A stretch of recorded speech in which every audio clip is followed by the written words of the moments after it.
Hello my friends, आपका अगली video Indian constitution की अगली वीडियो में आपका स्वागत है, जिसमें हम आज बात करेंगे इंडियन कॉन्स्टिट्यूशन के पार्ट्सों के बारे में। जिसमें हम पहले पार्ट्स को आज कंप्लीट करेंगे।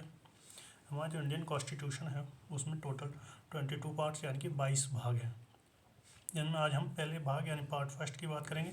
जो इंडियन कॉन्स्टिट्यूशन है, इंडियन कॉन्स्टिट्यूशन है, वो एक क्या है, एक बुक के रूप में है, जो कि बुक कैसी है, लीगली बुक है। इस लीगल बुक में किस बात की बात की गई है? जो लीगल बुक है इसमें हमारे देश की व्यवस्था की बात की गई। कॉन्स्टिट्यूशन एक बुक है जो कि कौन सी, लीगल यानी कानूनी किताब है, जिसमें देश की व्यवस्था की बात की गई है। अब हम बात करते हैं इसके भागों की, यानी इसमें इंडियन कॉन्स्टिट्यूशन टोटल 22 भाग यानी 22 भाग हैं। और हम आज बात करेंगे भाग एक। भाग एक में टोटल 1 से 4 तक यानी 1 2 3 4 यानी 4 आर्टिकल की बात की, यानी कि अनुच्छेद 1 to 4 अनुच्छेद 1 से 4 तक की बात की गई है। जिसमें कि क्या बात की गई है 1 से 4 तक? संघ और राज्य क्षेत्र, यानी देश का जो हमारा भारत है उसके संघ यानी राज्यों और यूटियों, और उसका राज्य क्षेत्र मतलब उसका कितना एरिया होगा। इसकी बात हमारी कहाँ होती है? इंडियन कॉन्स्टिट्यूशन के पार्ट फर्स्ट में, यानी कि भारत के भाग एक में। और किन में? आर्टिकल 1 से 4 तक, यानी अनुच्छेद 104 तक किसकी बात होती है? संघ और राज्य क्षेत्रों की। अब हम देखते हैं अनुच्छेद 1 यानी आर्टिकल फर्स्ट। आर्टिकल फर्स्ट में क्या कहा है? आर्टिकल फर्स्ट में कहा गया है इंडिया जो कि भारत है, यानी क्या, इंडिया जो कि भारत है वो क्या है? राज्यों का संघ है। आर्टिकल फर्स्ट में कहा गया है इंडिया जो कि भारत है वो क्या है? राज्यों का संघ है। अब हम देखते हैं इंडिया और भारत, यानी कि इंडिया ही क्या है? भारत, और भारत ही क्या है? इंडिया। इस सिंबल का मतलब होता है ये एक दूसरे को रिलेट कर रहे हैं, यानी ये यही है और ये वही है। यानी इसका मतलब क्या है? इंडिया ही क्या है? भारत, भारत ही क्या है? इंडिया। यानी आर्टिकल फर्स्ट में किसकी चर्चा हो रही है? नाम की चर्चा हो रही है। नंबर 2, इंडिया किसका? राज्य। भारत क्या है? राज्यों का संघ है, यानी यूनियन टेरिटरी है। तो इसका मतलब क्या है? संघों, राज्य संघ। इसमें कि दो चीज़ों की बात हो रही है, राज्यों के संघ की और इसके नाम की चर्चा की। हमारे प्रेजेंट टाइम में जो राज्य और यूटी हैं, केंद्र शासित प्रदेश, 28 राज्य और 8 यूटी यानी केंद्र शासित राज्य हैं। हम बात करते हैं संघ, यानी संघ क्षेत्र में, यानी यूनियन राज्य। यूनियन माने होता है क्या? संघ। यानी संघ में ये संघ है, संघ में कितने राज्य क्षेत्र हमारे किस तरह के होंगे? हमारा राज्य क्षेत्र 3 प्रकार के हो सकते हैं। नंबर 1 राज्य जो नॉर्मली होती हैं, दूसरा होती है यूटी यानी संघ क्षेत्र, जो केंद्र शासित राज्य कहते हैं, या अर्जित किए गए राज्य। अर्जित किए गए राज्य आ सकते हैं, यानी कि जो बाहर से कोई बाउंड्री या कोई हमारी स्टेट की किसी भी बाउंड्री में चेंजिंग या कम या ज़्यादा करके जो नए स्टेट बनाए जाते हैं, ऐसे करके उनको हम मिला सकते हैं। हम एक इम्पोर्टेंट नोट्स है कि भारत एक अविभाज्य राज्य है। मतलब अविभाज्य का मतलब क्या है हम अभी बताते हैं। यानी क्या, भारत एक अविभाज्य राज्य है। अविभाज्य का मतलब है इसे तोड़ा नहीं जा सकता। हम देखते हैं संघ को 2 शब्दों से रिप्रेजेंट किया जाता है। अविभाज्य राज्य है मतलब इसे विभाजित नहीं है क्या है। अब हमने यहाँ लिखा है संघ, और लिखा गया क्या है? फेडरेशन और यूनियन। फेडरेशन और यूनियन दोनों इम्पोर्टेंट वाक्य, सब इम्पोर्टेंट वर्ड हैं, और इनका दोनों का अर्थ एक ही है, पर इनका यूज अलग अलग होता है। हम देखते हैं संघ को ही क्या फेडरेशन कहा जाता है, और संघ को ही क्या यूनियन। संघ ही क्या है हमारा फेडरेशन, और जो फेडरेशन है, इस शब्द का प्रयोग यानी संघ के रूप में इस शब्द का प्रयोग कहाँ किया गया? अमेरिकन संविधान में। लेकिन यूनियन, इसी फेडरेशन को यूनियन के नाम से, संघ को किससे? यूनियन से डोनेट किया गया है इंडियन कॉन्स्टिट्यूशन यानी इंडियन भारतीय संविधान में इसमें प्रयोग किया गया है। फेडरेशन का मतलब क्या होता है? इसका भी मतलब संघ है और इसका भी मतलब संघ है। दोनों डिफरेंस क्या? डिफरेंस ये है कि फेडरेशन यानी यूएसए यानी कि अमेरिका के जितने भी राज्य हैं वो समझौतों के परिणाम हैं, यानी क्या, एक दूसरे से सलाह किया है और एक मिल गए हैं। लेकिन इन राज्यों की अपनी अपनी अलग स्टेट, अपनी अपनी स्टेट है, ये मिलके एक बन तो गए हैं, किंतु इनकी अपनी अपनी पहचान है अलग अलग। जैसे कि हम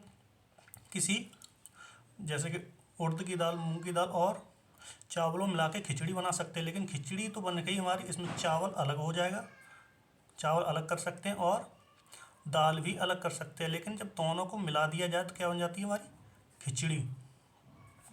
यानी क्या, खिचड़ी। यानी खिचड़ी एक हमारा एक चीज़ प्रोडक्ट तो बन गया, पर उनमें जो यूज होने वाले 2 अलग अलग मटेरियल्स हैं उनकी अपनी अपनी क्वालिटी रहेगी, क्वालिटी होगी और अपनी अपनी आइडेंटिटी होगी।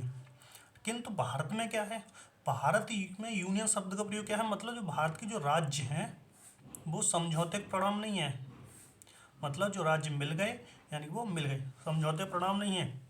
ना इनके अपना, ना स्टेटों के पास कोई अपनी विशेष शक्तियाँ नहीं हैं। कुछ शक्तियाँ हैं पर कुछ विशेष नहीं है। मतलब जो राज्य हैं उनको शक्ति प्रदान कौन करेगा, केंद्र सरकार करती है। यानी कौन, केंद्र सरकार करेगी। जो यूनियन है भारत के संविधान में यूज हुआ है और भारत के राज्य संघ से अलग नहीं हो सकते।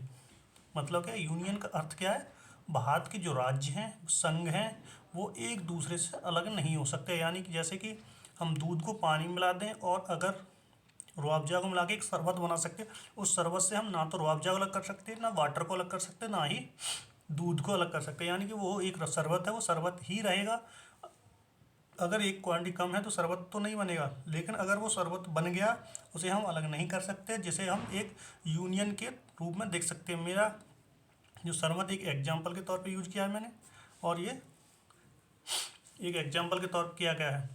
अब फेडरेशन और संघ दोनों शब्द हमारे यूज, इन दोनों शब्दों में फेडरेशन की जगह पे यूनियन शब्द जो यूज किया वो डॉक्टर वी.आर. अम्बेडकर ने भारतीय संविधान में कहा था। और ये जो बात मैंने अभी बताई है कि यूएसए के जो राज्य समझौते परिणाम है और भारत के जो राज्य हैं, मेरे को जो भारत का क्षेत्र बना है वो समझौते परिणाम नहीं है।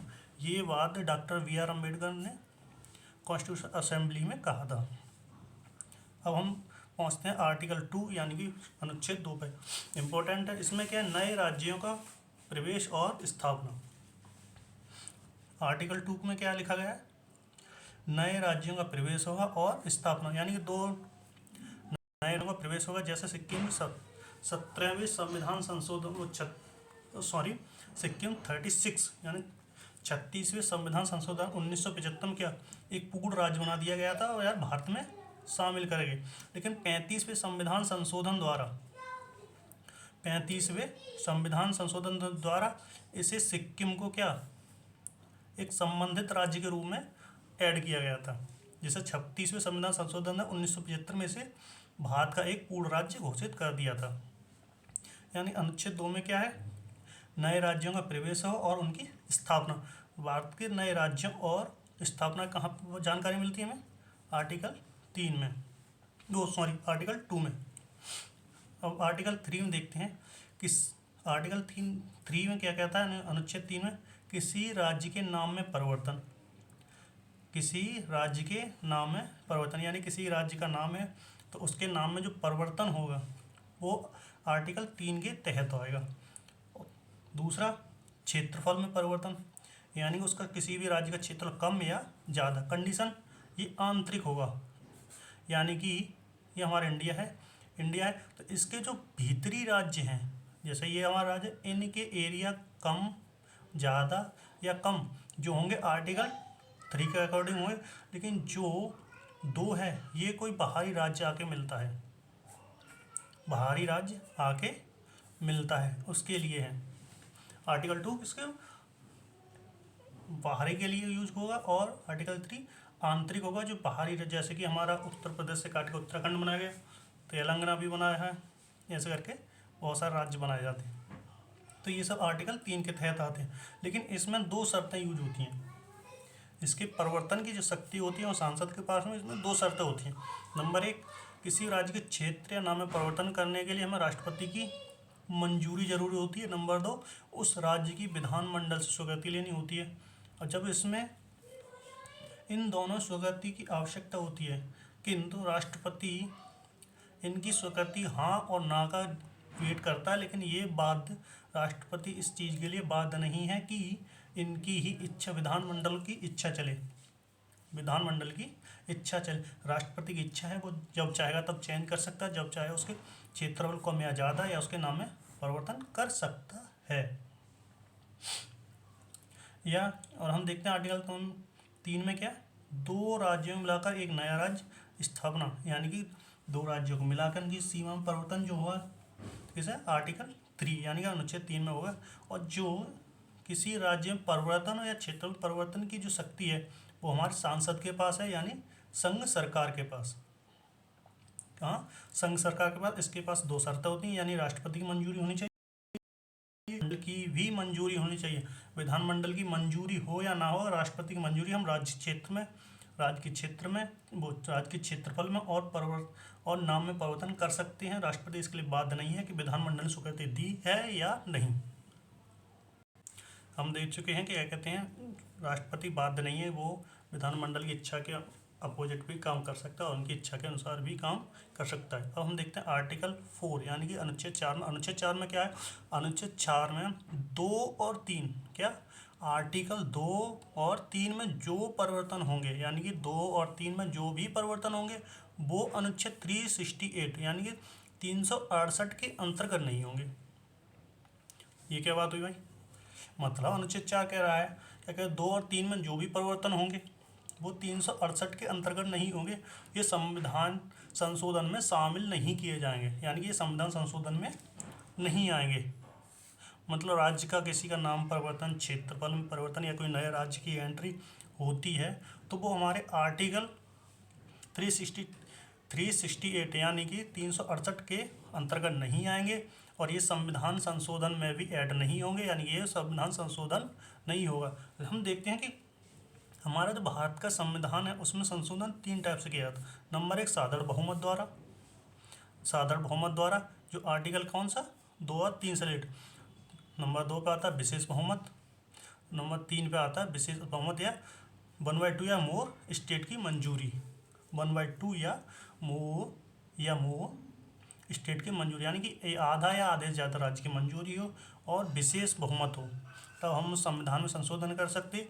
जो हमारा साधारण बहुमत है, जो हमारे आर्टिकल 2 और 3 में जितने भी परिवर्तन होते हैं वो साधारण बहुमत के आधार पर किए जाते हैं, लेकिन विशेष बहुमत पर होता है कब? 368 में जितने भी 368 के अकॉर्डिंग जितने भी संशोधन होते हैं उनको विशेष बहुमत की आवश्यकता होती है। हम देख रहे हैं कि बेरुवारा जो केस हुआ था 1960 में, सुप्रीम कोर्ट ने लेकिन हाँ एक इससे पहले बताना सॉरी कि हमने कहा कि आर्टिकल 2 और 3 में जो भी परिवर्तन होंगे 368 के तहत नहीं होंगे। हमने ये भी कहा था कि 36वें संविधान संशोधन सिक्किम को भारत का पूर्ण राज्य बनाए। मतलब क्या हुआ? सिक्किम को पूर्ण राज्य बनाएगा 36 संविधान संशोधन का, लेकिन आर्टिकल 4 कह रहा है 2 और 3 में होने वाले परिवर्तन 368 के अंतर्गत नहीं होगा। बड़ी अजीब बात है ना, थोड़ी अजीब सा लगा। क्या कहते हैं? वो कह रहा है कि 368 के अंतर्गत नहीं आएंगे, संविधान संशोधन नहीं माना जाएगा, लेकिन हम कह रहे हैं 35वें संविधान संशोधन द्वारा सिक्किम के लिए एक संबंधित राज्य बनाया गया और 36 संविधान संशोधन द्वारा उसे भारत का पूर्ण राज्य बनाया गया। ये क्या हुआ? तो हम इससे देखते हैं क्या कि वेरुवारी केस जो 1960 में होता उसमें सुप्रीम कोर्ट का स्टेटमेंट था, अगर कोई इंडिया का अपना भाग किसी को देगा, यानी इंडिया है यानी भारत, वो अपना कोई हिस्सा यानी अपना क्षेत्र कोई भी भाग किसी को देगा यानी दान में देगा, तो वे 368 के तहत संशोधित होंगे।